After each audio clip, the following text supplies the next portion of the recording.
Hello everyone, welcome to concept clarity and tricks. आज हम discuss करने वाले हैं मुगल एम्पायर के next ruler that is Akbar. इसमें हम बात करेंगे किस तरह से ये मुगल एम्पायर के रूल को कंटिन्यू करेंगे, किस तरह से ये सोशल रिफॉर्म करेंगे, एक्सपेंशन पॉलिसी को फॉलो करेंगे और कैसे ये रिलीजियस रिफॉर्म करेंगे और इनके नवरत्ना कौन है उनके बारे में हम डिटेल में डिस्कशन करने वाले हैं। तो ध्यान से देखना है, ध्यान से समझना है, बहुत इंपॉर्टेंट वीडियो है। चलिए शुरू करते हैं। अकबर, अगर यदि हम बात करें इनके रूलिंग पीरियड की, इनका जो रूल पीरियड है ये कब से कब तक रूल करेंगे, तो ये करते हैं 1556 टू 1605। इस पीरियड में हमें रूल करते हुए नजर आएंगे। ठीक है, करीब 50 साल का इनका पीरियड होगा। अगर हम इनके कुछ बेसिक अगर बात करें तो इनके जो फादर है दैट इज हुमायूं। इनके फादर कौन है? हुमायूं। इनकी मदर के बारे में बात करें तो इनकी मदर है दैट इज हमीदा बानो बेगम। हमीदा बानो बेगम, इनके बारे में हम अच्छे से और डिटेल में डिस्कशन कर चुके हैं लास्ट वीडियो में। इनका जो बर्थ होता है वो होता है 15 अक्टूबर 1542 में। ठीक है, कहां पे होता है? तो अमरकोट। देखिए ये हम लास्ट में डिस्कशन कर चुके हैं कि हुमायूं, क्योंकि इनके पीछे शेरशाह सूरी पड़े हुए थे और शेरशाह सूरी के डर के चक्कर में ये भाग रहे थे एक जगह से दूसरी जगह, तो ऐसे ही हुमायूं 1542 में भागते भागते अमरकोट पहुंचते हैं, जहां पे हमीदा बानो बेगम को एक बेबी होता है that is known as Akbar. यहां पे अमरकोट में कौन होता है? तो यहां पे राणा वीरसाल बैठे हुए हैं। ठीक है, पॉइंट क्लियर। अब अकबर को ये इन्हीं के कोर्ट में छोड़ के खुद आगे बढ़ जाते हैं और आगे भागते रहते हैं, क्योंकि इनको कहाँ जाना था? ईरान जाना था, जहां से ये बैक स्पोर्ट लेके आएंगे, बैरम खान को लेके आएंगे। वो हम डिटेल में डिस्कशन कर चुके हैं इसके बारे में, आप वीडियो देखिएगा। ठीक है, अब यहां पे क्योंकि अकबर को छोड़ के यहीं पे चले जाते हैं तो इनको पीछे तो कोई ना कोई तो संभालने वाला होना चाहिए ना, कोई केयर टेकर होना चाहिए। तो इनकी केयर टेकिंग की दैट इज दाई माँ कौन है इनकी? महामंगा। जो इनकी नैनी एक तरीके से हम ये कह सकते हैं, वो कौन है? महामंगा। ठीक है, इनकी लाइफ में बहुत ज्यादा इंपॉर्टेंस देखने को मिलेगा। क्यों? क्योंकि सबसे ज्यादा टाइम पीरियड इन्होंने इन्हीं के साथ बिताया, तो इनकी हर बात को फॉलो करेंगे, समझेंगे और देखेंगे हम आगे कि किस तरीके से इन्फ्लुएंस करेंगे इनकी लाइफ को। ठीक है, पॉइंट क्लियर। अब इनके जो शुरुआत में टीचर हैं, अकबर के जो शुरुआती टीचर है that is known as Abdul Latif. और बाद में जब इनको सिखाया जाएगा, ट्रेनिंग दी जाएगी, तो उस टाइम में हम देखते हैं बैरम खान। ठीक है, तो हमें यहां पे इनके दो टीचर देखने को मिलते हैं, एक अब्दुल लतीफ और दूसरे बैरम खान। क्लियर है? ठीक है, अब बात को ध्यान से सुनना और समझना।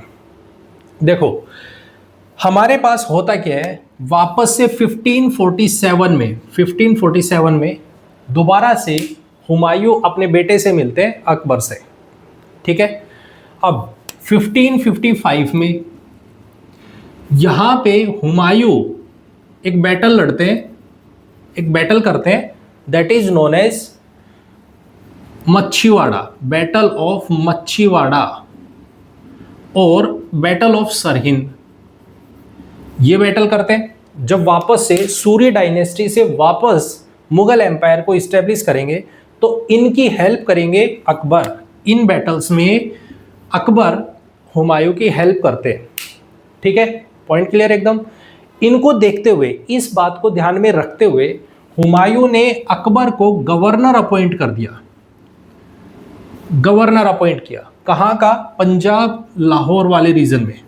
पंजाब में लाहौर वाला रीजन देके इनको बोला कि आप इसके गवर्नर बन जाओ, आप इस एरिया को कैप्चर करो और इसको संभालिए। ठीक है, पॉइंट क्लियर यहां तक। अब हुआ क्या? अब ध्यान से सुनना, स्टोरी क्या होती है। 1555 में ये सब चीजें हो गई, सब चीजें सेटल हो गई है, दोबारा से मुगल एम्पायर आ गया है। सेंटर में कौन बैठा है? सेंटर में बैठा है हुमायूं। ठीक है, सेंटर में कौन बैठा है? हुमायूं, ये है दिल्ली, सपोज करो ये दिल्ली है, और इस दिल्ली वाले रीजन में यहां पे हुमायूं बैठा हुआ है सेंटर में, ठीक है। पंजाब वाले रीजन में कौन बैठा है? पंजाब वाले रीजन में है अकबर एज ए गवर्नर, ठीक है।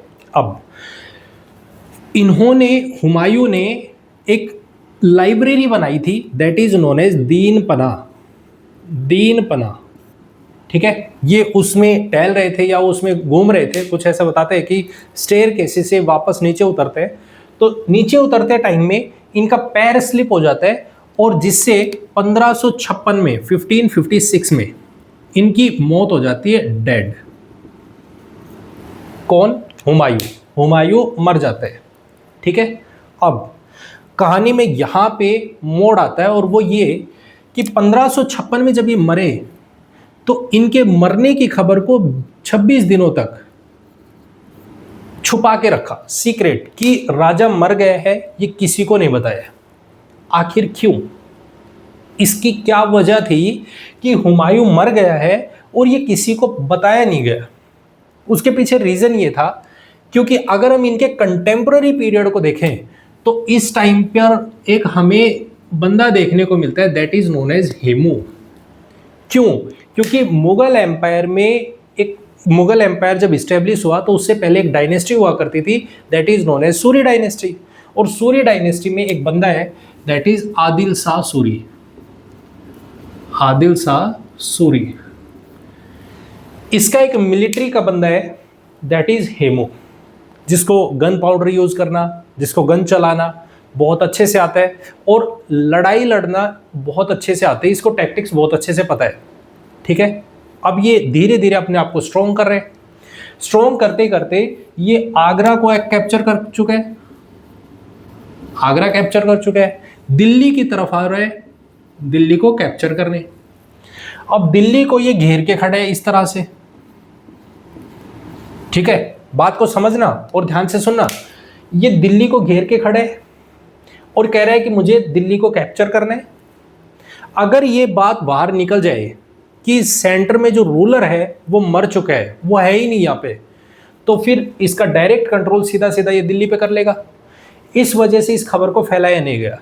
बैरम खान ने बोला कि थोड़े टाइम के लिए इस खबर को हम छुपा के रखते हैं, इस बात को हम छुपा के रखते हैं कि हुमायूं मर गया है, सेंटर में कोई रूलर है ही नहीं। अदरवाइज अगर ये बता दिया तो आर्मी में, जो हुमायूं की जो आर्मी है उसी में केओस हो जाएगा, वही लोग ये कहेंगे तो रूलर है ही नहीं, तो हम किसके अंडर काम कर रहे हैं, ठीक है। तो बैरम खान ने क्या कहा कि हमें इस बात को बाहर लीक नहीं होने देना है। कब तक? जब तक कि मैं पंजाब से अकबर को वापस ना ले आऊं। जब तक मैं पंजाब से अकबर को ना ले आऊं तब तक ये बात आप किसी को भी नहीं बताओगे कि हुमायूं मर गए है। अब बोले ठीक है, चलो ये भी ट्राई कर लेते हैं। बैरम खान जाते हैं अकबर के पास और पहुंच के बोले कि आपको चलना होगा, यहाँ से वापस दिल्ली जाना होगा। अब अकबर पूछ रहे हैं कि बताओ बात क्या हुआ, क्या है, मुझे ये बताइए। तो इनको बताया गया कि देखिए हुमायूं की डेथ हो चुकी है। दूसरी चीज़, वहाँ तक तो ठीक है, लेकिन मेन प्रॉब्लम ये है कि जो हेमू है वो दिल्ली को घेर के खड़ा है, वो दिल्ली को कैप्चर करने आया हुआ है। अब इस बात पे अकबर क्या सोच रहे हैं कि भाई मैं तो छोटा सा बच्चा हूँ, कहाँ मेरे को आप बैटल में उतार रहे हो, ये मैं इनसे कैसे लड़ूंगा, इनकी इतनी बड़ी आर्मी है, उनको बहुत ज़्यादा टैक्टिक्स पता है, तो मैं उनसे नहीं लड़ सकता। इस बात पे बैरम खान इनको कॉन्फिडेंस में लेते हैं कि आप सिर्फ, अब ध्यान से समझना, आप सिर्फ एक काम करना, यहाँ पे आपका टेंट लगा होगा, आप इस टेंट में बैठिएगा आराम से, आपको कुछ नहीं करना है, बस आप एज ए रूलर, बस ये होना चाहिए कि हमें लीड करने वाला एक रूलर है, एक बंदा बैठा हुआ है जो आर्मी को लीड कर रहे हैं, ठीक है। आपको कुछ नहीं करना है, आराम से टेंट में बैठो, जो भी करना है वो मैं करूँगा, मैं अपने हिसाब से सब सेटल कर दूंगा, बस आप एज ए रूलर बैठे रहिएगा। कहते हैं ना किस्मत लेके कोई पैदा होता है, वो अकबर बहुत अच्छी किस्मत लेके पैदा हुआ है, ठीक है। लक फैक्टर इसके बहुत काम करेगा। कैसे? देखो, तो यहाँ पे बैरम खान क्या कर रहे हैं?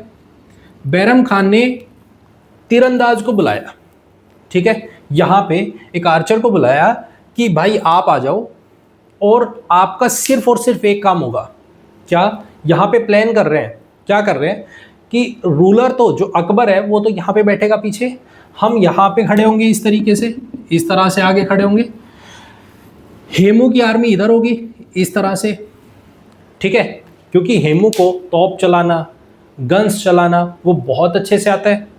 तो ये अटैक करेगा हमारी आर्मी पे, तो हमारा काम क्या होगा कि उसके सामने किसी तरीके की कोई रिएक्शन नहीं देनी है, ठीक है।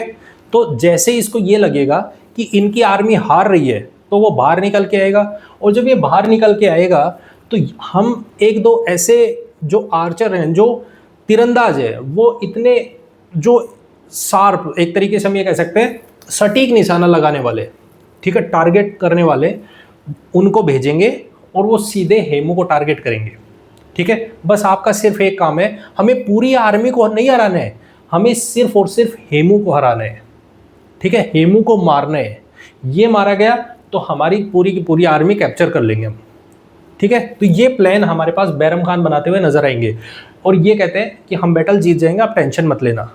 तो 6 से 7 घंटे जब इनके बीच में बैटल होती है, 6 से 7 घंटे बैरम खान के बीच में और हेमू के बीच में, इस बैटल को बोलते हैं हमारे पास battle of Panipat, battle of Panipat. लेकिन ये फर्स्ट पानीपत बैटल नहीं है, सेकंड बैटल ऑफ पानीपत है, ये सेकंड बैटल ऑफ पानीपत, ठीक है। तो 6 से 7 घंटे जब ये लड़ाई चलती है तो उस टाइम में किसी तरीके का कोई रिएक्शन नहीं आता है, इससे हेमू को लगता है कि ये आर्मी हार रही है, ठीक है। तो ये जैसे ही बाहर निकल के आता है तो हेमू एक्चुअल में हाथी पे बैठा होगा, हाथी पे, ठीक है। एक तो होता है घोड़े पे बैठ के, चलो भाई ठीक है, ये हाथी पे बैठ के अलग ही दिख रहा है, दूर से दिख रहा है, ठीक है। यहाँ पे बैरम खान ने बोला कि अब हेमू बाहर निकल चुके हैं, अब यहाँ पे जो इनके तीरंदाज थे उनको बोला अब आपका टारगेट है वो बिल्कुल सामने और एकदम सटीक निशाना लगना चाहिए। इन्होंने तीर मारा, सीधा हेड में लगा, खत्म, हेड शॉट, बिल्कुल फिनिश, ठीक है। इस तरह से ये बैटल जीती जाती है और अकबर ये बैटल जीत जाते हैं, जिसका श्रेय किसको दिया जाता है, बैरम खान को। अब एक बात सोचो, जो बंदा जिसके दम पे रूलर बना है तो उसके अकॉर्डिंग काम करेगा, बनाने वाला कौन है, बैरम खान, तो इसको इसी के अकॉर्डिंग काम करना पड़ेगा।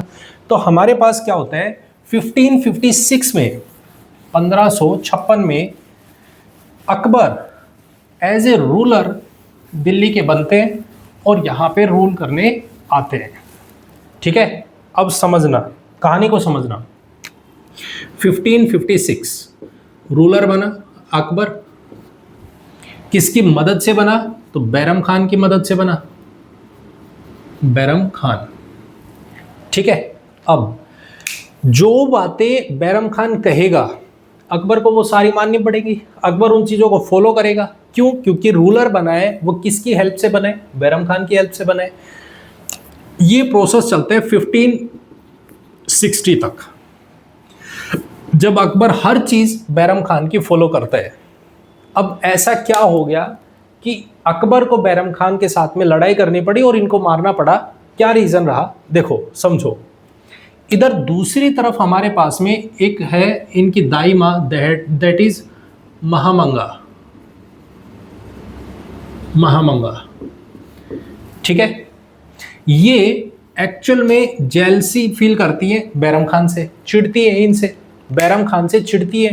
क्यों चिढ़ती है, क्योंकि महामंगा का एक बेटा है दैट इज आदम खान, आदम खान। ये चाहती है कि क्योंकि इनका इन्फ्लुएंस चाइल्डहुड में सबसे ज़्यादा इन्फ्लुएंस किसका रहा है अकबर पे, तो महामंगा का रहा है। महामंगा का बेटा है आदम खान, ये चाहती है कि जो इन्फ्लुएंस इनका रहा है उसी तरीके से इन्फ्लुएंस अकबर के ऊपर इनके बेटे का हो, और रूल, अगला जो रूल बने या रूल मिले वो आदम खान को मिले। लेकिन ज़्यादा इन्फ्लुएंस अब किसका हो रहा है, बैरम खान का। तो ये इस बात से इससे चिढ़ती है कि ये हमें पसंद नहीं है। पॉइंट क्लियर है, पॉइंट क्लियर एकदम। तो धीरे धीरे धीरे धीरे महामंगा इनको इनके बारे में भड़काना शुरू करती है अकबर को, अकबर को बैरम खान के अपोजिट भड़काना शुरू करती है कि देखो ये बंदा एक्चुअल में आपके एम्पायर को कैप्चर करना चाहता है, तेरे को उंगलियों पे नचा रहे हैं, तेरे को इस तरीके से ये काम कर रहे हैं, तेरे को अपने वश में कर रखा है। इस तरीके की बातें बोल बोल के अकबर को भड़काया जाता है और एट लास्ट हमारे पास देखने को मिलता है 1560 में ऐसा हो जाता है कि यहाँ पे बैरम खान को बैरम खान के अपोजिट इस तरीके की सिचुएशन क्रिएट कर दी जाती है कि अकबर को ऐसा लगता है कि बैरम खान तेरे अगेंस्ट रिवोल्ट करने वाला है, विद्रोह कर रहे हैं। अब ये बात देख के अकबर अटैक कर देता है बैरम खान पे और 1560 में एक बैटल होती है, battle of Talwara. Battle of Talwara, जिसमें हमारे पास में बैरम खान को क्या कर दिया जाता है, क्योंकि इनको खान बाबा बोलते थे तो इनको कहते हैं कि देखिए मैं आपको मारूंगा नहीं, लेकिन सिर्फ इतना है आप एम्पायर छोड़िए, रूल छोड़िए और आप हज यात्रा पे चले जाइए। हज यात्रा, ठीक है, आप यहाँ से चले जाओ हज यात्रा पे आराम से, हम आपको कुछ नहीं कह रहे हैं, बस यहाँ से ना हम आपको मार रहे हैं, आप यहाँ से हज यात्रा पे निकल जाओ। ठीक है, पॉइंट क्लियर। अब बैरम खान की वाइफ है, दैट इज इनकी जो वाइफ है सलीमा बेगम, और इनका एक बेटा है दैट इज अब्दुर रहीम, ये इनका बेटा है और इनकी वाइफ है सलीमा बेगम। इनको अपने पास रखा किसने, अकबर ने, कि हम इनकी प्रोटेक्शन में रहेंगे, इनको कुछ नहीं होगा, ये सब हमारी देख रेख में रहेंगे, लेकिन आप हज यात्रा पे चले जाइए। ठीक है, जब ये हज यात्रा पे जाते हैं तो इनको रास्ते में अफगानी इनको मार देते हैं, वो अलग स्टोरी है। पॉइंट क्लियर है, ये पॉइंट क्लियर है। अब्दुर रहीम इनके पास रहते हैं, जो इनके नवरत्नों में से एक होंगे। आगे चल के हम इनके जब नवरत्न पढ़ेंगे तो उनमें हम देखेंगे। ठीक है, पॉइंट क्लियर। अब 1560 में हमारे पास चैप्टर क्लोज हो जाता है बैरम खान का। अब बात आती है महमंगा की। देखो, अगर मैं बात करूं ना आपके सामने चैलेंज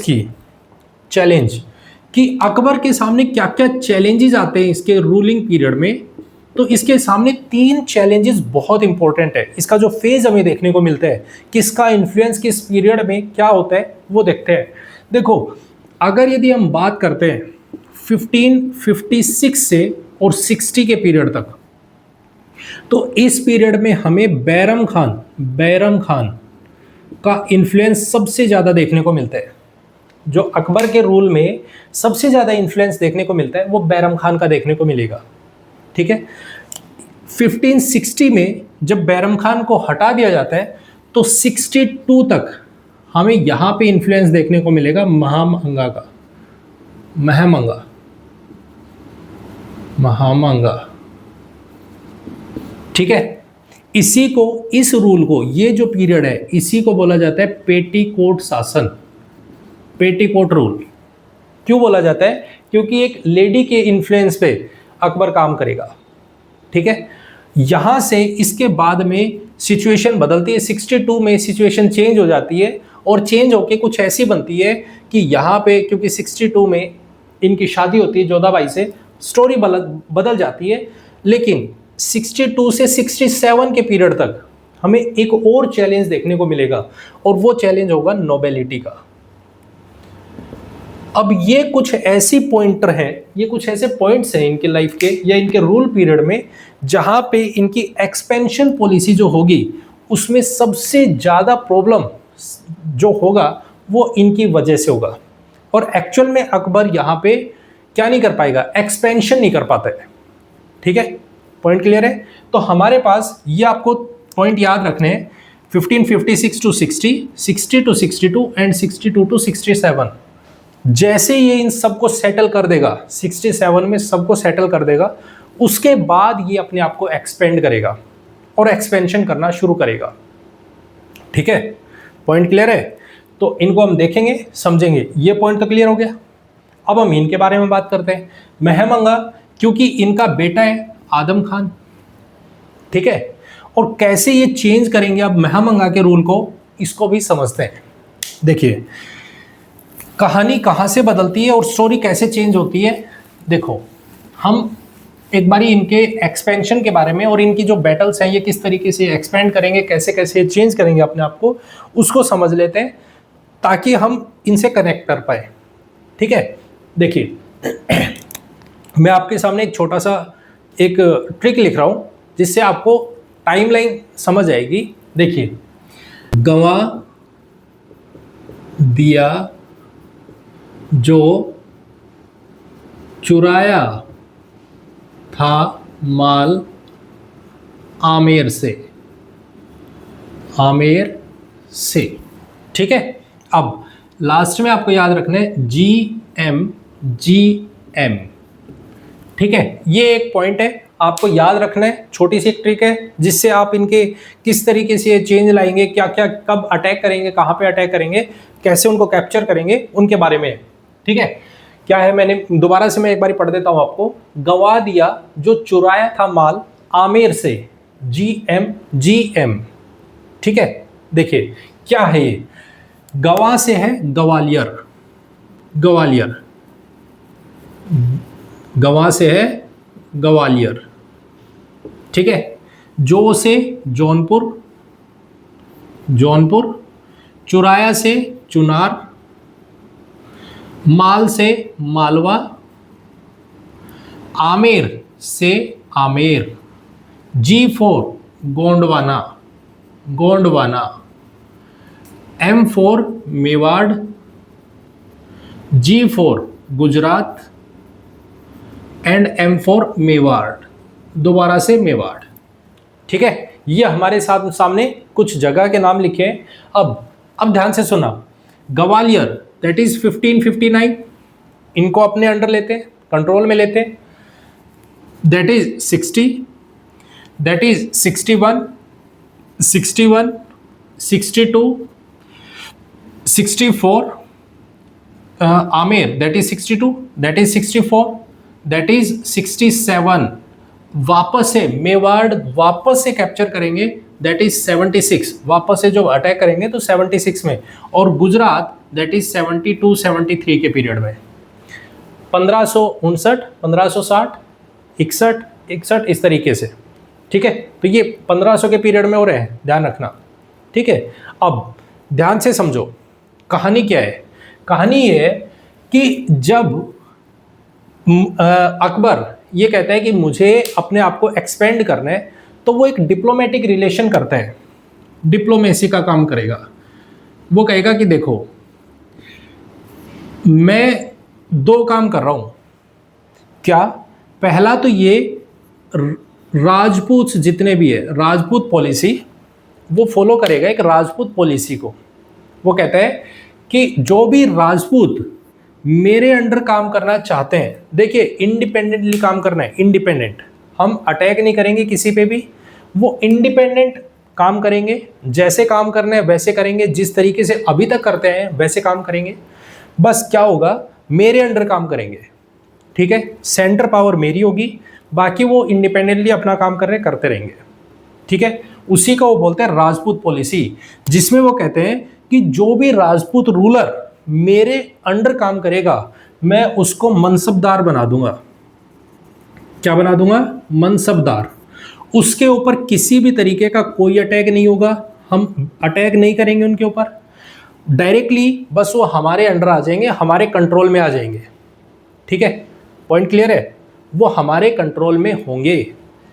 ठीक है, अब जब ये चीजें चलेंगी, दूसरी तरफ वो क्या कॉन्सेप्ट लेके आएंगे, मैरिज अलायंस का, मैरिज अलायंस। कुछ जगह पे वो ऐसा करेंगे कि जिनके साथ में रिलेशन बेटर हो सके, तो उनके साथ में मैरिज अलायंस भी करेंगे।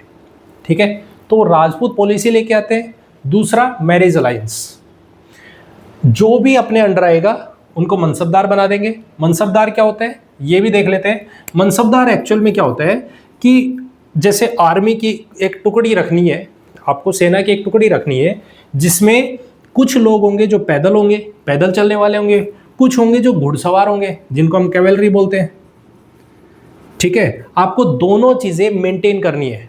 कुछ लोग जो पैदल सैनिक होंगे, कुछ लोग जो घोड़े पे चलने वाले होंगे।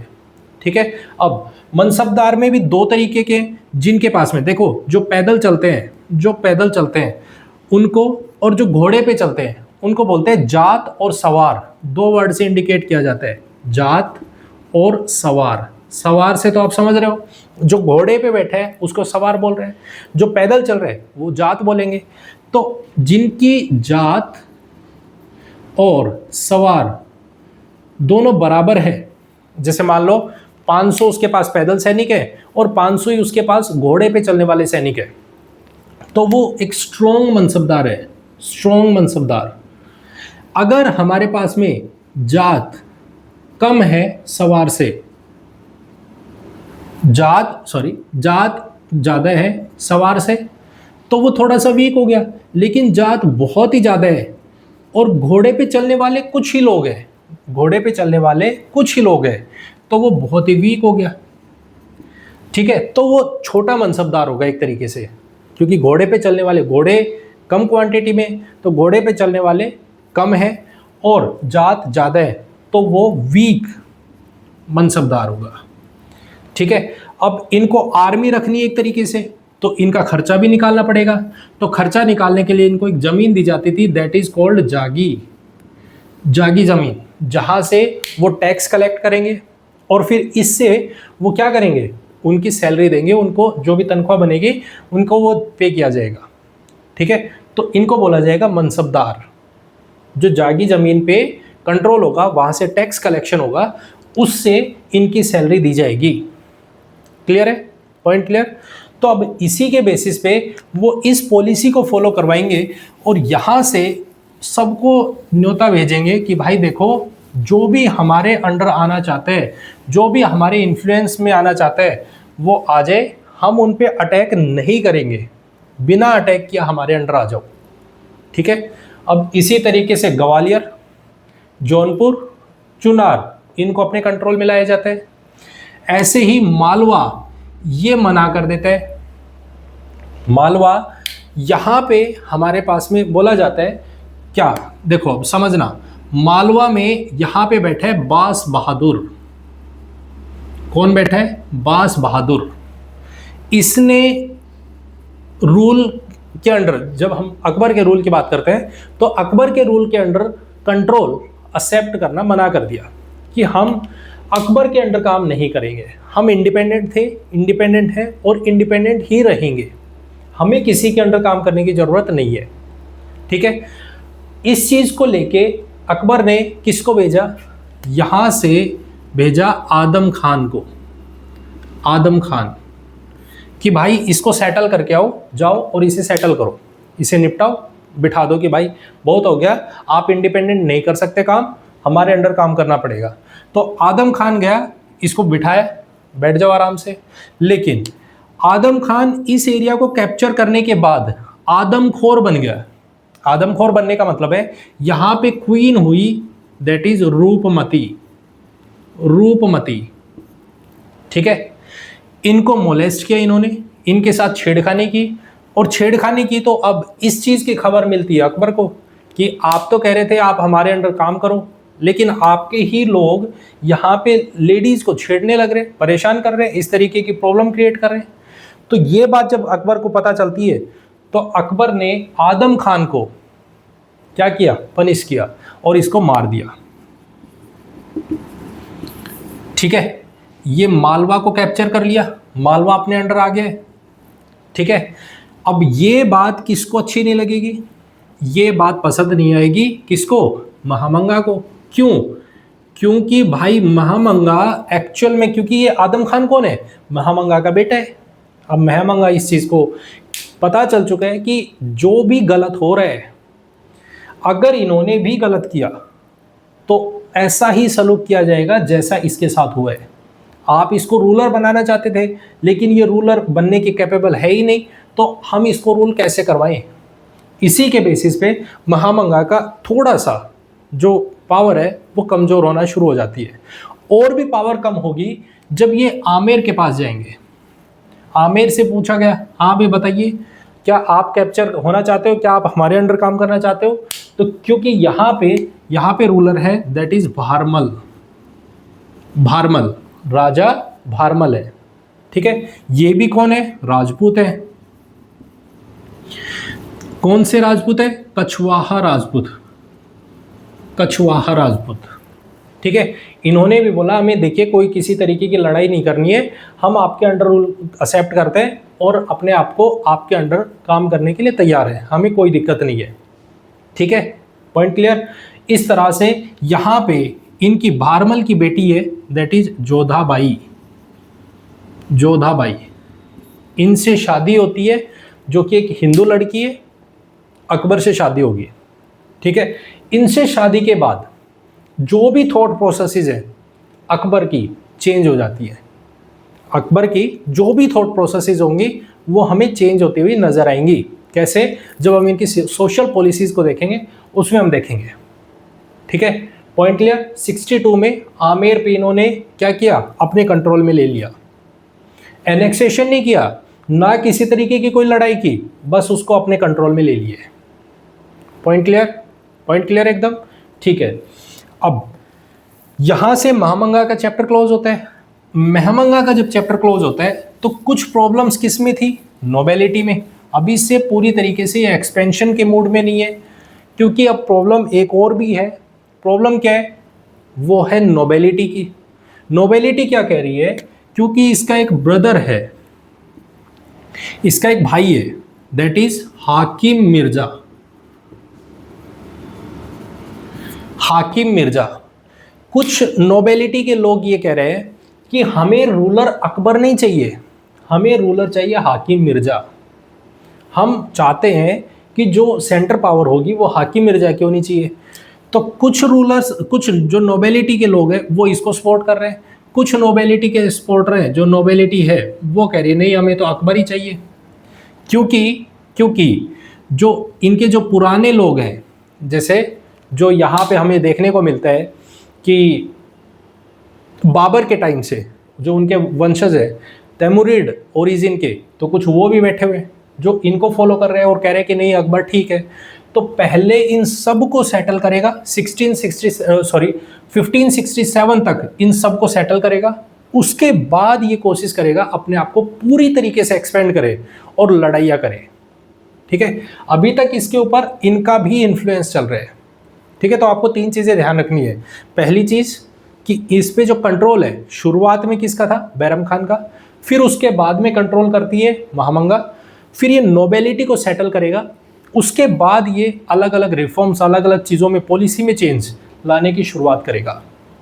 ठीक है, पॉइंट क्लियर एकदम, पॉइंट क्लियर है। अब बात करते हैं 64 में। तो 64 में ये क्या करता है?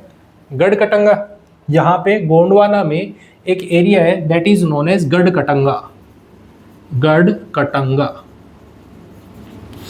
यहाँ पे एक रूलर है that is known as Durgavati, Durgamati. ठीक है, यहाँ पे एक रूलर बैठी हुई है। अब वही सेम चीज़ आपको एक लेटर भेजा गया, उसमें लिखा हुआ है आप हमारे अंडर आ जाइए, आप हमारे अंडर काम कीजिए, आप इंडिपेंडेंट हो, आपको कोई प्रॉब्लम नहीं होगी। लेकिन ये कह रही है कि नहीं, हम किसी के अंडर काम नहीं करेंगे। ये भी एक्सेप्ट नहीं करती है, और जब एक्सेप्ट नहीं करती है तो यहाँ से इनको मरवा दिया गया और ये एरिया भी अपने अंडर में लाया गया। तो 64 ये जो पार्ट है हमें देखने को मिलता है इस तरीके की चीज़ें सिर्फ लेटर के थ्रू बातें हो रही है कि आप आओ हमारे अंडर आ जाइए, आप भी हमारे अंडर आ जाओ, सिर्फ एक्सेप्टेंस चल रही है।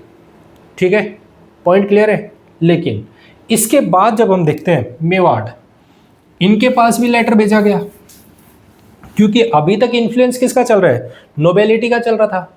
नोबेलिटी को भी अब सेटल कर दिया है। अब ये देख रहे हैं कि अब हमें एक काम करना है, अपने आप को एक्सपेंशन करना है और अब अपनी पावर को भी दिखाना है। ठीक है, अब अपनी पावर को भी शो करना है। तो इसके लिए अब ये मेवाड़ पे जब अटैक करते हैं, मेवाड़ पे, तो यहां पे रूलर है दैट इज उदय सिंह। ठीक है, कौन है? उदय सिंह। इनके ऊपर इन्होंने अटैक किया। क्या किया? अटैक। ठीक है, तो इनके साथ में राठौड़ भी है जो इनके सपोर्ट में खड़े हैं। ठीक है, अब जब इन पे अटैक करते हैं तो ये कुछ टाइम तक तो इनके साथ में लड़ाई करेंगे। कौन करेंगे? That is Akbar. थोड़े टाइम तक तो इनके साथ लड़ाई लड़ते रहेंगे कि चलो ठीक है लड़ाई करते हैं, लेकिन क्योंकि इनके साथ में राठौड़ भी है तो ये इनसे पूरी तरीके से जीत नहीं पाते, ये पूरे एरिया को कैप्चर नहीं कर पाते। तो बीच में ये लड़ाई छोड़ के वापस अकबर लौट जाता है। क्यों?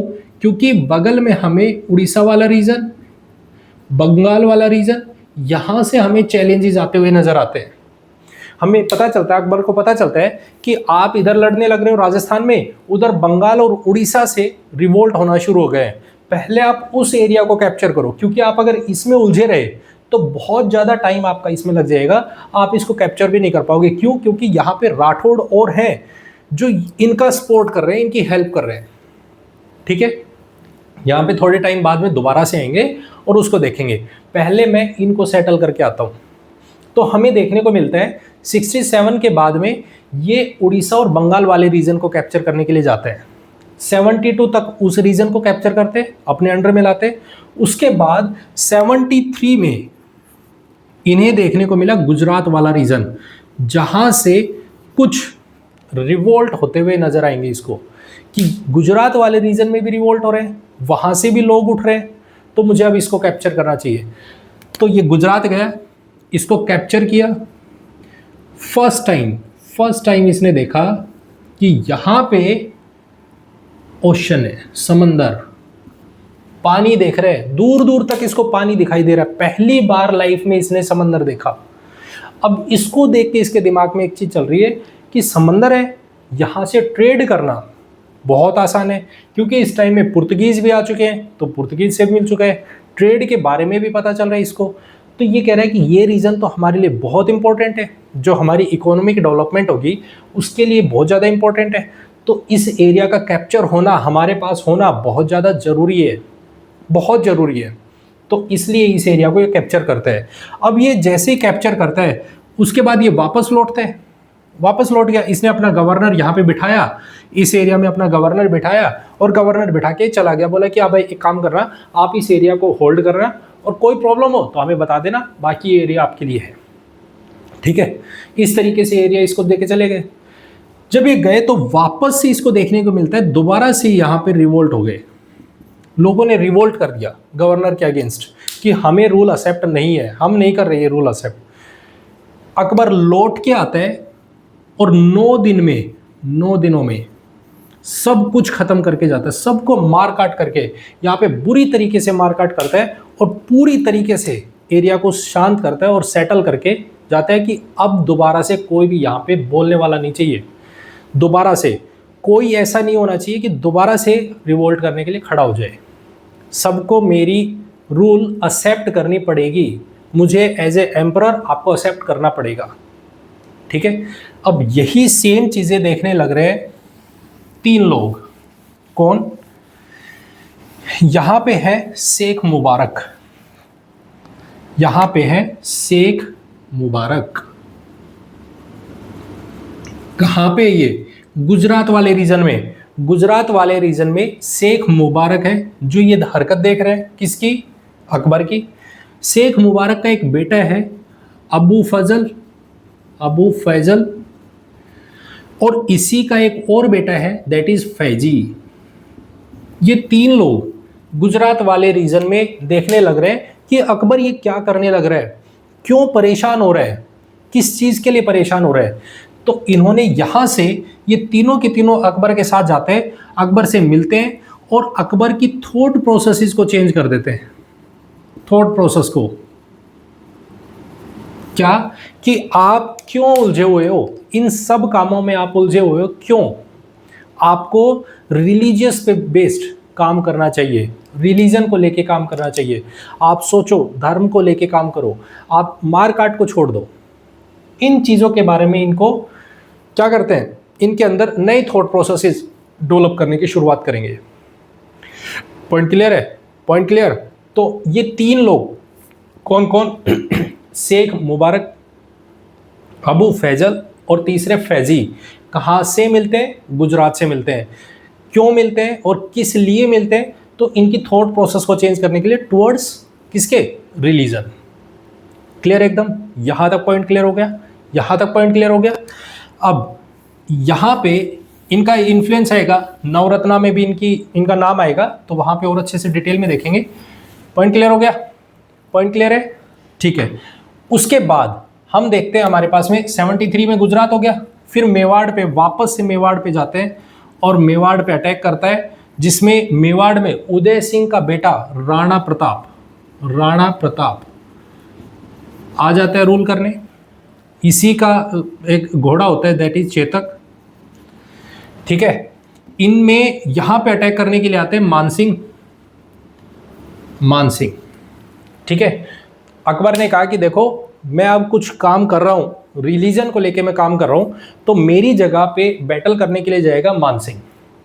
अब ये जब राणा प्रताप इनसे लड़ाई करते हैं, इसी को बोलते हैं हल्दी घाटी का युद्ध, बैटल ऑफ हल्दी घाटी, ठीक है। तो बोला कि हमारे बिहाफ पे आप जाइए और इनसे लड़ाई कीजिए।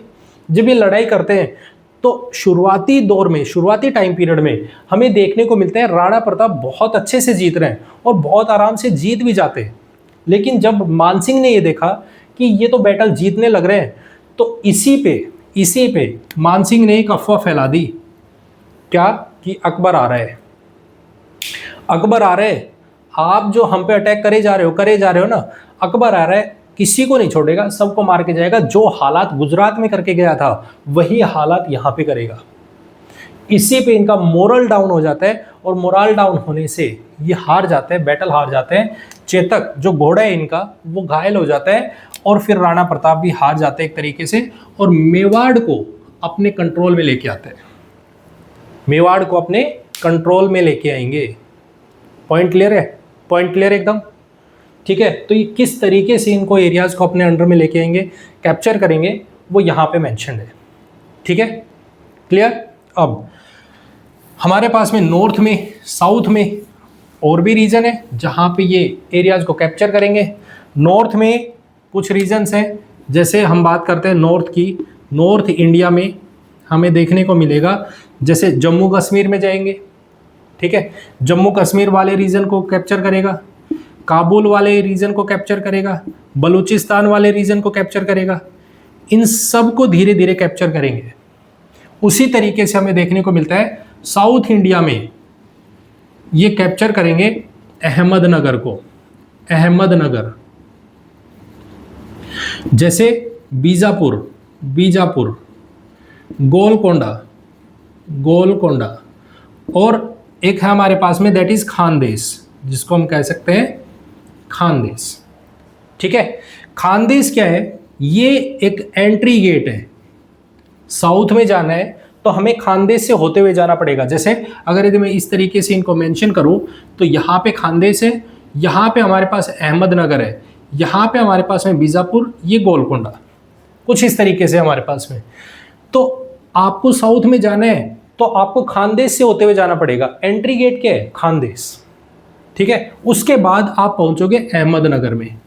अब अहमदनगर में एक रूलर बैठे हुए हैं, यहाँ पे रूलर बैठे हुए हैं जो ये कह रहे हैं कि हम आपके रूल को एक्सेप्ट नहीं कर रहे हैं, हम आपके अंडर काम नहीं करना चाहते हैं। तो इनको लपेट के आएंगे, इनको मार के आएंगे और इनको अपने अंडर में काम करवाएंगे। यहाँ पे अपने बेटे को भेजा गया कि जो जहांगीर है उसको भेजा कि आप जाइए नीचे साउथ को कंट्रोल कीजिए, ठीक है। अहमदनगर को कंट्रोल किया। 1601 में, ध्यान से सुनना, 1601 में वापस से खानदेश पे दोबारा से खानदेश ने रिवोल्ट कर दिया कि हम इंडिपेंडेंट होना चाहते हैं, अकबर के अंडर रूल नहीं करना चाहते, हम इंडिपेंडेंट होना चाहते हैं। तो इन्होंने दोबारा से रिवोल्ट किया। तो इस पर अकबर ने 1601 में लास्ट अटैक खानदेश पे किया, लास्ट अटैक, इनके रूलिंग पीरियड में लास्ट इन्वेजन है, दैट इज खानदेश। इसी को हमारे पास में बैटल बोली जाती है, battle of Asirgarh, battle of Asirgarh. जो लास्ट इन्वेजन है किसका, अकबर का, कहां पे, खानदेश पे। क्लियर है एकदम, पॉइंट क्लियर है। तो किस तरह से ये एक्सपेंशन करेगा, क्या इनकी जो इन्वेजन करने की जो डेडलाइन है, टाइमलाइन है, वो आपके सामने मेंशन है। ठीक है, ये आपके दिमाग में होनी चाहिए, कब क्या किया, क्यों किया, उनके पीछे एक एक पॉइंट का लॉजिक है। अंडरस्टैंड? Point clear? ठीक है, अब चलते हैं इनके सोशल पॉइंट को देखने। इसमें देखिए थोड़ा काफ़ी बड़ा वीडियो है, क्योंकि एक्चुअल में इनका टाइम पीरियड भी बहुत ज़्यादा है और इन्होंने काम भी काफ़ी किए है, तो इसलिए इसमें थोड़ा सा टाइम लग रहा है, पर आई होप आपको अच्छे से ये चीज़ें समझ आ रही है और पॉइंट क्लियर हो रहे हैं। ठीक है, चलिए देखो, अगर यदि हम बात करते हैं इनके सोशल पॉइंट्स के बारे में, तो जब 1562 में इनकी शादी होती है जोधा से, तो उसके बाद ये कुछ अपने अंदर चेंजमेंट लेके आते हैं और 1562 में इन्होंने सबसे पहले जो दास प्रथा है, स्लेव सिस्टम है, उसको ख़त्म किया। स्लेव सिस्टम को, कि ये क्या करते थे, जहाँ से भी जिस एरिया में जीत के आ रहे हैं तो वहाँ से स्लेव्स को पकड़ के ला रहे थे, उनको कैप्चर कर रहे हैं, उनको बंदी बना रहे हैं और उनको अपने यहाँ पे रख रहे हैं। ठीक है, तो इन्होंने स्लेव सिस्टम को ख़त्म किया। इन्होंने हरम सिस्टम को भी ख़त्म कर दिया। हरम सिस्टम, ये क्या है? हरम सिस्टम क्या है? देखो, हरम सिस्टम है जिस एरिया में अटैक किया, ठीक है, तो वहाँ से लेडीज़ को पकड़ के लाया जाता था एज ए स्लेव, और उसी जगह पे उनको क्या कर दिया जाता था, एक जगह पे बंदे बना के रख दिया जाता था, उसको हरम बोला जाता था। वहाँ पे सिर्फ और सिर्फ एंट्री होती थी रूलर की, वहाँ पे केवल रूलर ही जा सकता था। ठीक है, ये सारा सिस्टम किसने शुरू किया था? महामंगा ने शुरू करवाया था। ठीक है, इस सिस्टम को ख़त्म किया, स्लेव सिस्टम को, हरम सिस्टम को ख़त्म किया 1562 में। क्लियर? Point clear? ठीक है, 63 में इन्होंने कहा कि जो तीर्थ टैक्स है, कि जो लोग तीर्थ यात्रा पे जाते हैं, हमें वो टैक्स भी ख़त्म कर देना चाहिए। अब हम आगे से ये टैक्स नहीं लेंगे। ठीक है, तो तीर्थ टैक्स को अबोलिश किया। उसी तरीके से 64 में इन्होंने जजिया टैक्स इसको भी अबोलिश किया। जजिया टैक्स क्या था? जो नॉन मुस्लिम्स हैं उनको टैक्स देना पड़ता था। ठीक है, तो वो टैक्स भी इन्होंने अबोलिश कर दिया। Point clear? अब 75 में अब हम बात करते हैं इनकी रिलीजियस पॉलिसीज़ के बारे में। रिलीजियस पॉलिसीज़ 75 में इन्होंने इबादत खाना बनाया। इबादत खाना क्या है? कि जो भी रिलीजन, मुस्लिम रिलीजन के लोग हैं, यहाँ पे इबादत खाना एक्चुअल में सुन्नी मुस्लिम के लिए है, कि जो भी सुन्नी मुस्लिम के लोग हैं वो आए, उनके लिए एक जगह बना दी कि आप यहाँ आओ, यहाँ पे बैठो, बातें करो, धर्म से रिलेटेड आप बातें करो। अब आप ये टाइम पीरियड देखो, इस टाइम पीरियड में कौन आ रहा है? गुजरात से कौन आ रहे हैं? हमें देखने को मिलते हैं 3 लोग। शेख मुबारक आ रहे हैं, मुबारक, इनका एक बेटा है अबू फैजल, इन्हीं का बेटा है फैजी, और इन्होंने सारे थॉट प्रोसेसेस को चेंज किए। इनका जो रिलीजन का जो थॉट प्रोसेस है उनको चेंज किए। तो इसी पे सुन्नी मुस्लिम यहाँ पे एंटर करेंगे, इबादत खाना होगा, इसका कोई ना कोई तो केयर टेकर होना चाहिए ना। तो किसको बनाया गया? अबू फैजल इनको बनाया कि आप इसको संभाल के रखोगे, आप इसे संभालोगे। ठीक है, पॉइंट क्लियर? पुरोहित, एक तरीके से हम कह सकते हैं इसका पुरोहित बना दिया। ठीक है, आप इसमें देखो कि क्या चेंजमेंट कर सकते हैं, किस तरीके से रह सकते हैं, इनके बारे में। अब 75 हो गया, उसके बाद 78, अभी तक क्या हो रहा था? इबादत खाना सिर्फ और सिर्फ सुन्नी मुस्लिम के लिए था। अब बोला गया 78 में कि भाई देखो, हम ऐसा करते हैं, ऐसा नहीं है कि हमारे यहाँ पे केवल और केवल सुन्नी मुस्लिम के लोग हैं, यहाँ पे अलग अलग और रिलीजन के भी लोग हैं, यहाँ पे हिंदू भी है, यहाँ पे मुस्लिम भी है, यहाँ पे सिख भी है, यहाँ पे क्रिश्चियन भी है, तो अलग अलग रिलीजन के लोग रह रहे हैं। तो मैं ऐसा नहीं चाहता कि मेरे पास में केवल और केवल मुस्लिम रिलीजन का ही नॉलेज हो। मैं चाहता हूँ कि हमारे पास में जितने भी रिलीजन के लोग हैं, जो बड़े बड़े हैं, मेरे पास उन सब की जो इम्पोर्टेंट बातें हैं, जितने भी रिलीजन हैं उन सब की जो भी इम्पोर्टेंट बातें हैं वो मेरे पास होनी चाहिए, मेरे को नॉलेज होनी चाहिए, पता होना चाहिए कि किस धर्म में क्या अच्छी बात है। ठीक है। तो इसके लिए इसने काउंसिल बुलाई और उसके लिए बोला कि ये जो इबादत खाना है ये अब से केवल और केवल मुस्लिम्स के लिए नहीं होगा, इसमें सब लोग आएंगे। और वहाँ पे काउंसिल बुलाई और उस काउंसिल में सबके लिए ओपन कर दिया, सबके लिए ओपन कर दिए। और उस काउंसिल में सब रिलीजन के लोग बुलाए, जिनमें हम देखते हैं हिंदू भी आएंगे, हिंदू का भी आएगा, मुस्लिम, सिख, क्रिश्चियन, पारसी और जैन, सभी में से एक एक लोग आएंगे, सभी में से। और उनसे पूछा जाएगा कि बताइए हिंदू धर्म में क्या इंपॉर्टेंट है, क्या चीज़ इंपॉर्टेंट है जो मेरे लिए काम हो सकती है, मुस्लिम में क्या इंपॉर्टेंट है, इस तरह से सभी में पूछा जाएगा। तो हिंदू से आते हैं, दैट इज पुरुषोत्तम, पुरुषोत्तम दास। कौन आते हैं हिंदू धर्म से? पुरुषोत्तम दास। मुस्लिम धर्म से आते हैं शेख सलीम चिश्ती। ये नाम देखो आपको याद करने पड़ेंगे, इसके अलावा कोई ऑप्शन नहीं है। सिख धर्म से आते हैं, that is Guru Ramdas, Guru Ramdas. Christian से आते हैं एका बीबी, एका बीबी। पारसी से आते हैं राणा दस्तूर जी, दस्तूर जी राणा, दस्तूर जी राणा, दस्तूर जी राणा। और लास्ट है हमारे पास जैन रिलीजन, यहां से आते हैं हमारे पास में हरि विजय सूरी, हरि विजय सूरी। ठीक है कि मेरे को देखो इन सब रिलीजन में जो भी इंपॉर्टेंट बातें हैं मुझे पता होनी चाहिए, ताकि मैं अपने हिसाब से इनको कंट्रोल कर सकूं, चला सकूं। ठीक है, पॉइंट क्लियर। अब 75 में इबादत खाना बनाया, 78 में सभी धर्म से रिलेटेड लोगों को इकट्ठा किया कि मुझे इस तरीके से इंफॉर्मेशन होनी चाहिए, पता होना चाहिए। ठीक है, अब क्या होगा, 79 में एक मजहर अनाउंस किया। मजहर क्या होता है एक्चुअल में, कि मेरी मोहर चलेगी हर जगह पे, कि क्या सही है क्या गलत होगा वो सब मैं डिसाइड करूंगा, फाइनल डिसीजन मेरा होगा। अकबर बोल रहे हैं क्योंकि मुझे अब सब धर्मों के बारे में पता चल गया कि कहाँ पे क्या बात बोली गई है, क्या सही है क्या गलत है, मुझे सबकी इन्फॉर्मेशन हो गई है। तो इन सब के बाद में जो भी फैसला होगा, जो भी डिसीजन देना होगा वो मैं दूंगा।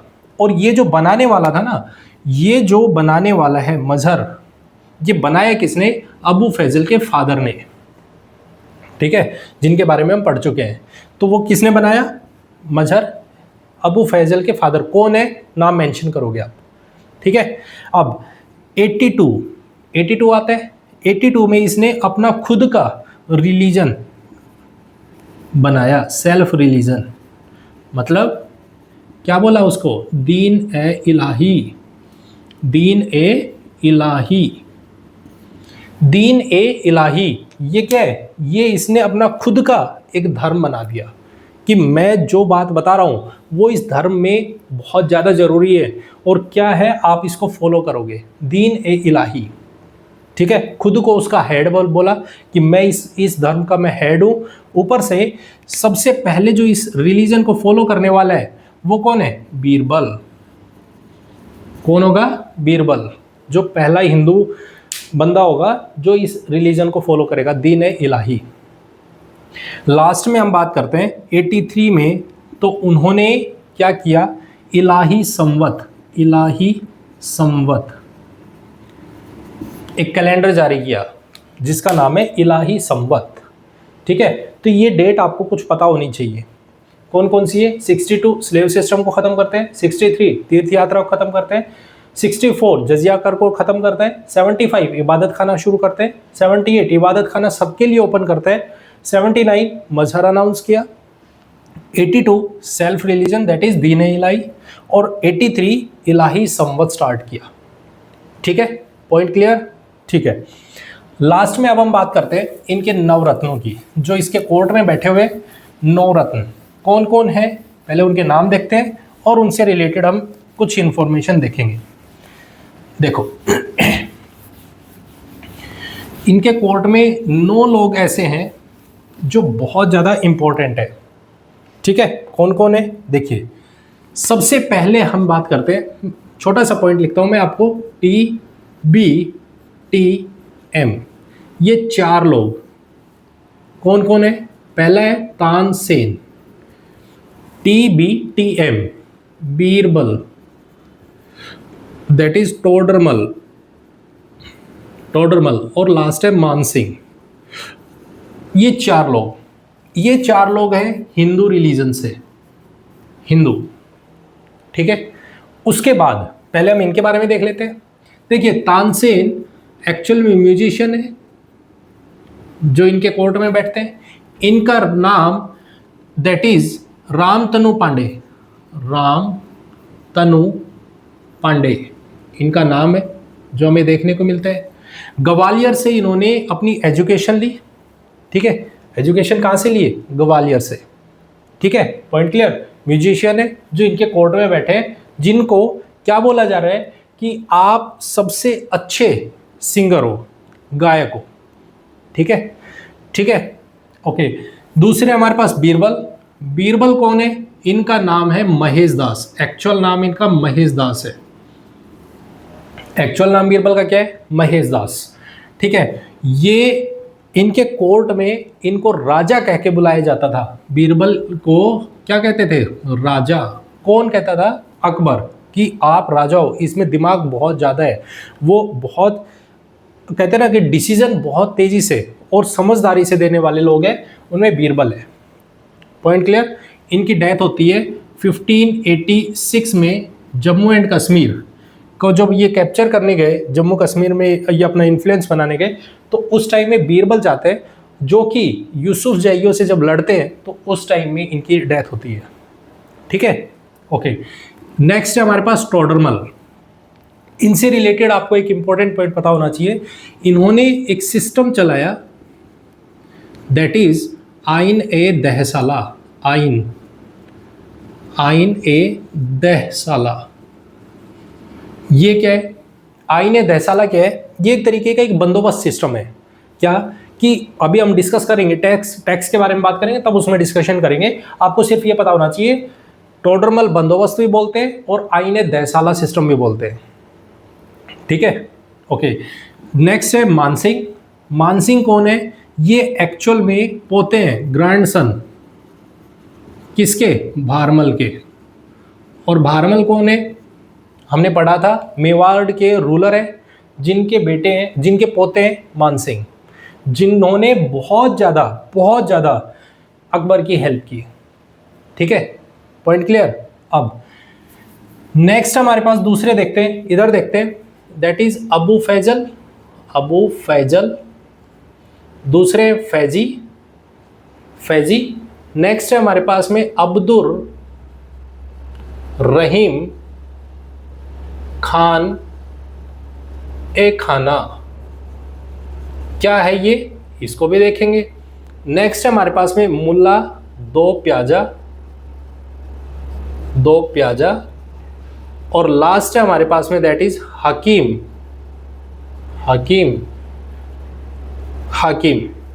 ठीक है, ये हमारे पास में 9 लोग हैं। 4 ये हो गए, 5 6 7 8 9, 5 लोग ये हैं।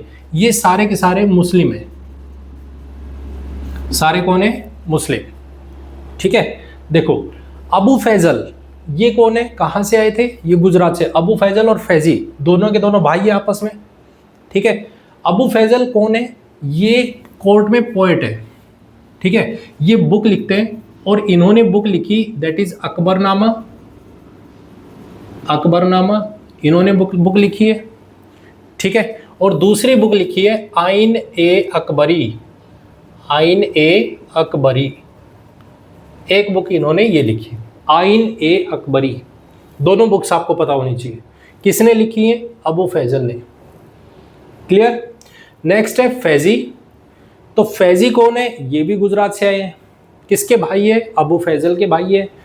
इनका क्या इंपॉर्टेंस है, इन्होंने जो सबसे ज़्यादा इंपॉर्टेंस है वो बाबर की जो बुक थी, बाबरनामा, आइन बाबरी, उसकी इन्होंने हिंदी में ट्रांसलेशन किया, उसका ट्रांसलेशन करके दिया किन्होंने, फैजी ने। ठीक है, तो इसलिए ये बहुत ज़्यादा इंपॉर्टेंट है, ये भी कोर्ट पोएट है। नेक्स्ट बात करते हैं अब्दुल रहीम। अब्दुल रहीम ये किसके बेटे हैं? तो ये बेटे थे किसके? बैरम खान के। बैरम खान की डेथ के बाद ये इनको अपने पास रखते हैं, प्रोटेक्शन में रखते हैं। इनको टाइटल दिया खान ए खाना, खान ए खाना टाइटल दिया किसको? अब्दुल रहीम को। नेक्स्ट है हमारे पास है मुल्ला दो प्याजा। ये एक्चुअल में एक क्या है, फनी कैरेक्टर है, जो छोटी छोटी बात का मजाक बनाते रहते हैं, हंसते रहते हैं। इनको खाने में 2 प्याज की ज़रूरत होती थी, ये खाते थे तो जब भी खाना खाते थे तो उसमें 2 प्याज लेते थे, इसलिए इनके नाम के आगे लगाया गया मुल्ला दो प्याजा। और लास्ट है हमारे पास हाकिम, जो इनके कोर्ट में बैठते हैं। ठीक है, तो इस तरीके से आपको ये 9 लोगों का नाम पता होना चाहिए। These are navratna. ठीक है, navratna of Akbar's court. Okay, point clear. अब लास्ट हम बात कर लेते हैं इनके फाइनेंशियल सिस्टम की, और फाइनेंशियल सिस्टम में हम बात करेंगे कि किस तरह से इनकी लैंड टाइप है, कौन कौन से इनके लैंड टैक्सेस हैं, उनके बारे में और देखते हैं, और फिर हम वीडियो को एंड करेंगे। ओके, चलिए देखो, अगर हम इनके टैक्स सिस्टम की बात करते हैं, टैक्स सिस्टम, तो इनका जो टैक्स सिस्टम है उसमें आपको 3 नाम देखने को मिलेंगे। पहला है जाब्ती सिस्टम, जाब्ती सिस्टम। दूसरा है कनकूत सिस्टम, कनकूत सिस्टम। और तीसरा है आइन ए दहसाला, आइन ए दहसाला। जाब्ती सिस्टम क्या है? जाब्ती सिस्टम है एक तरीके का टैक्स वहां से कलेक्शन करना है, लेकिन वो टैक्स कलेक्शन होगा वो लैंड मेजरमेंट के बेसिस पे होगा। लैंड मेजरमेंट, अगर जमीन का टुकड़ा बड़ा है तो वहां से ज्यादा टैक्स कलेक्शन होगा, जमीन का टुकड़ा छोटा है तो वहां से कम टैक्स कलेक्शन होगा। तो लैंड मेजरमेंट के बेसिस पे टैक्स कलेक्शन होगा, दैट इज कॉल्ड जाब्ती सिस्टम। अब हो सकता है किसी के पास सेम जमीन का टुकड़ा हो, सेम बराबर साइज का हो, लेकिन अब प्रॉब्लम क्या है, हो सकता है एक में प्रोडक्शन बहुत अच्छी होती हो, दूसरे में प्रोडक्शन बहुत कम होती हो। तो अब ऐसा थोड़ी है कि दोनों से बराबर टैक्स लिया जाएगा, तो दोनों से टैक्स की क्वांटिटी अलग होगी ना। भाई यहाँ पे प्रोडक्शन अच्छी है, यहाँ पे प्रोडक्शन कम है, तो ऑब्वियस है जिसके पास प्रोडक्शन ज़्यादा है उसके पास रिसोर्सेज भी ज़्यादा होंगे, तो इनसे टैक्स ज़्यादा लिया जाएगा। इस सिस्टम को बोला जाता था कनकूत सिस्टम। प्रोडक्शन के बेसिस पे, प्रोडक्शन के बेसिस पे टैक्स कलेक्शन करना, that is called Kankut system. Last है हमारे पास आईने दहसाला। ये किसने बनाया? तो ये बनाने वाले हैं टोडरमल। इसमें बोला गया कि हम क्या करेंगे, लास्ट 10 ईयर्स का क्रॉप प्रोडक्शन देखेंगे।